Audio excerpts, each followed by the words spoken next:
Assalamualaikum warahmatullahi wabarakatuh.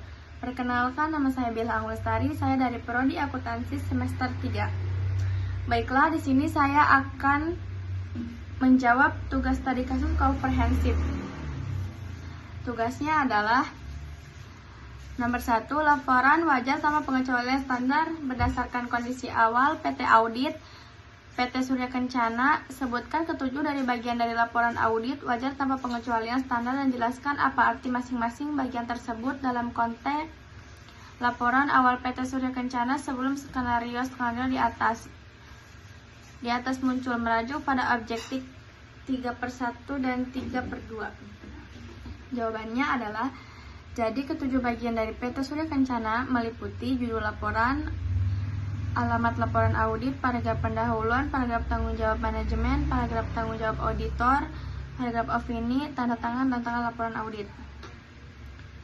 Nomor 2, pelaporan pengendalian internal. Mengapa auditor perusahaan publik seperti PT Surya Kencana yang akan IPO diwajibkan untuk mengesahkan laporan manajemen mengenai efektivitas pengendalian internal atas pelaporan keuangan? Jelaskan elemen-elemen kunci yang akan ada dalam laporan terpisah tentang pengendalian.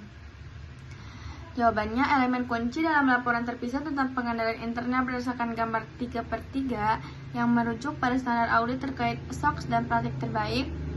Laporan terpisah auditor tentang pengendalian internal akan mencakup elemen-elemen kunci berikut.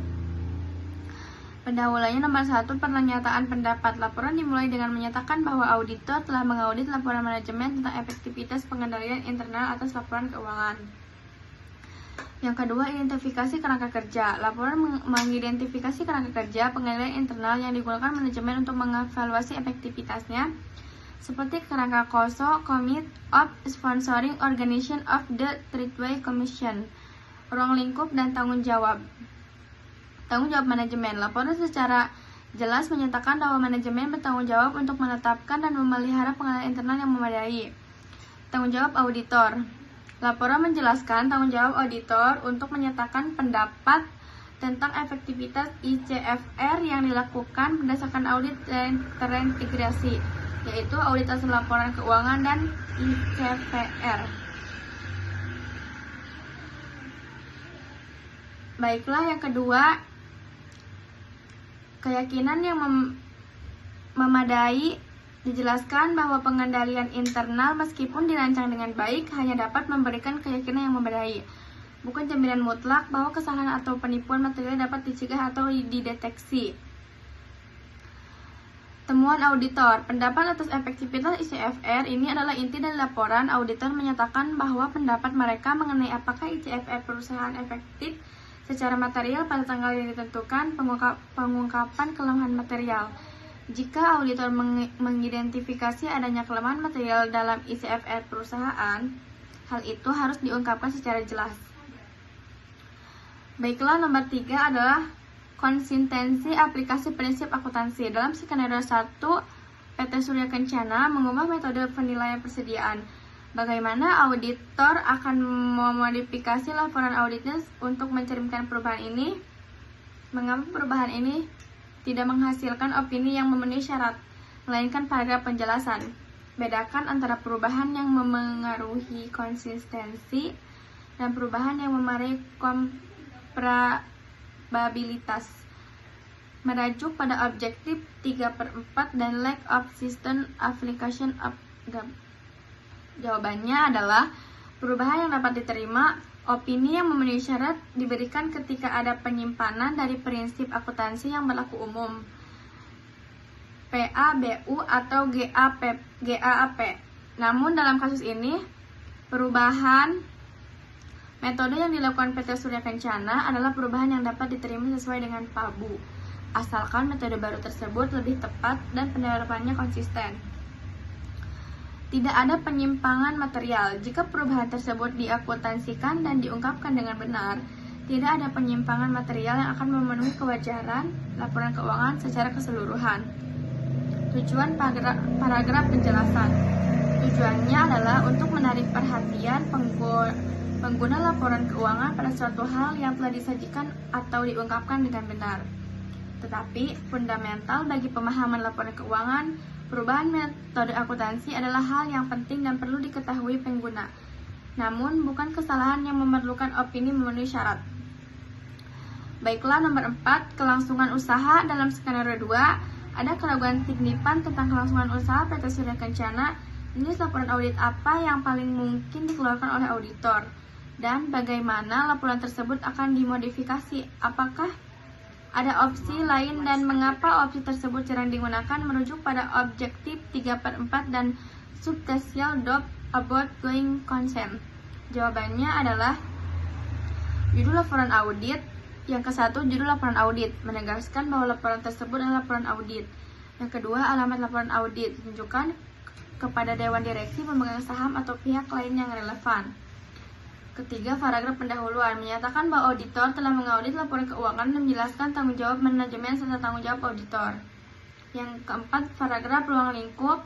Yang kelima, paragraf opini. Yang keenam, tanda tangan dan nama auditor. Yang ketujuh, tanggal laporan audit.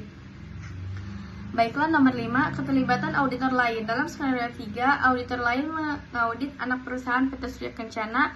Apa 3 alternatif yang tersedia untuk auditor utama Adil dan rekan, dan mengapa opini bersama shared opinion dipilih dalam kasus ini? Jelaskan bagaimana kata-kata laporan audit akan dimodifikasi. Jawabannya, laporan audit akan dimodifikasi dengan menambahkan paragraf penjelasan yang menyebutkan sejauh mana bagaimana dari laporan keuangan yang diaudit oleh auditor lain. Paragraf ini akan menyatakan bahwa opini audit didasarkan sebagai pada laporan auditor lain atas anak perusahaan, dan opini bersama dipilih untuk membagi tanggung jawab dengan auditor lain yang mengaudit untuk perusahaan. Baiklah, nomor 6, pembatasan lingkup audit. Dalam skenario 4, manajemen membatasi lingkup audit atas piutang dagang. Mengingat materialisasi pembatasan ini, jenis laporan audit apa yang harus dikeluarkan? Jelaskan mengapa pilihan ini sesuai dan bagaimana struktur laporan audit akan berubah. Misalnya, paragraf mana yang dimodifikasi atau dihilangkan. Baiklah, jawabannya. Berdasarkan skenario, manajemen membatasi lingkup audit atas piutang dagang, dan pembatasan ini dianggap material. Ketika auditor tidak dapat memperoleh bukti audit yang cukup tepat karena adanya pembatasan lingkup yang material, auditor harus mengeluarkan opini wajar dengan pengecualian atau tidak menyatakan pendapat. Dalam kasus ini, karena pembatasan lingkup material, opini yang paling sesuai adalah wajar dengan pengecualian. Opini ini menyatakan bahwa laporan keuangan disajikan secara wajar, kecuali untuk nampak dari masalah yang dijelaskan dalam laporan audit. Baiklah, nomor 7, penyimpangan dari GAAP. Skenario 5, PT Surya Kencana tidak mengikuti SAK dalam pencatatan PPE. Jika dampak penyimpangan ini sangat material, jenis opini audit yang apa yang harus dikeluarkan? Bagaimana laporan audit akan mengkomunikasikan penyimpangan ini kepada pengguna laporan keuangan? Jawabannya, paragraf opini tidak wajar yang harus dikeluarkan. Paragraf ini adalah inti dari opini, akan menyatakan bahwa berdasarkan bukti audit, laporan keuangan tidak menyajikan secara wajar posisi keuangan, hasil utama dan arus kas PT Surya Kencana sesuai dengan SAK. Pengguna laporan keuangan dan mendapatkan peringatan tegas bahwa laporan keuangan tidak dapat diandalkan untuk membuat keputusan. Baiklah, nomor 8, identifikasi auditor. Dalam skenario 6 ditemukan